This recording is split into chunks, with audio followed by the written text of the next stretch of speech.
যুক্তরাষ্ট্রে পর্যটক ও ব্যবসায়িক ভিসায় প্রবেশের পর আশ্রয়ের আবেদন করা প্রায় 2 লাখ বিদেশির ভিসা বাতিলের প্রস্তুতি নিচ্ছে প্রেসিডেন্ট ডোনাল্ড ট্রাম্পের প্রশাসন। দেশটির অভিবাসন নীতিতে বড় ধরনের পরিবর্তনের অংশ হিসেবে এই উদ্যোগ নেওয়া হচ্ছে বলে জানিয়েছে মার্কিন সংবাদ মাধ্যম ও কর্মকর্তারা। ফক্স নিউজ ও বার্তা সংস্থা অ্যাসোসিয়েটেড প্রেসের প্রতিবেদনে বলা হয়েছে 2016 থেকে 2026 সালের মধ্যে B1 ও B2 ভিসায় যুক্তরাষ্ট্রে প্রবেশ করে পরে আশ্রয়ের আবেদন করা বিদেশিদের মধ্য থেকে প্রায় 2 লাখ আবেদনকারীর ভিসা বাতিলের সিদ্ধান্ত নেওয়া হয়েছে। মার্কিন কর্মকর্তারা জানিয়েছেন, দেশটির পররাষ্ট্র ও স্বরাষ্ট্র মন্ত্রণালয়ের যৌথ উদ্যোগে এই পরিকল্পনা বাস্তবায়ন করা হবে। মূলত স্বল্পমেয়াদী দর্শনার্থী হিসেবে যুক্তরাষ্ট্রে প্রবেশ করে পরে আশ্রয়ের আবেদন এবং স্থায়ীভাবে বসবাসের চেষ্টা করা ব্যক্তিদের শনাক্ত করা হচ্ছে।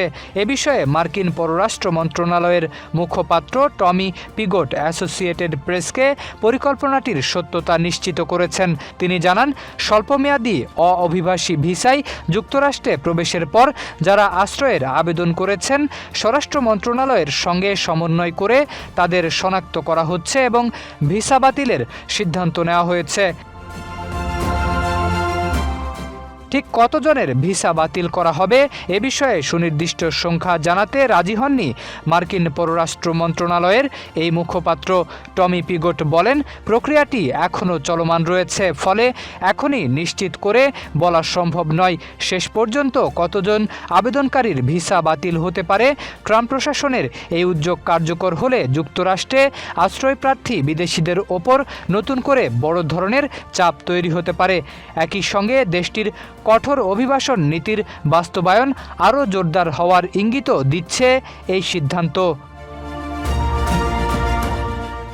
শরীফ উদ্দিন, ইত্তেফাক নিউজ।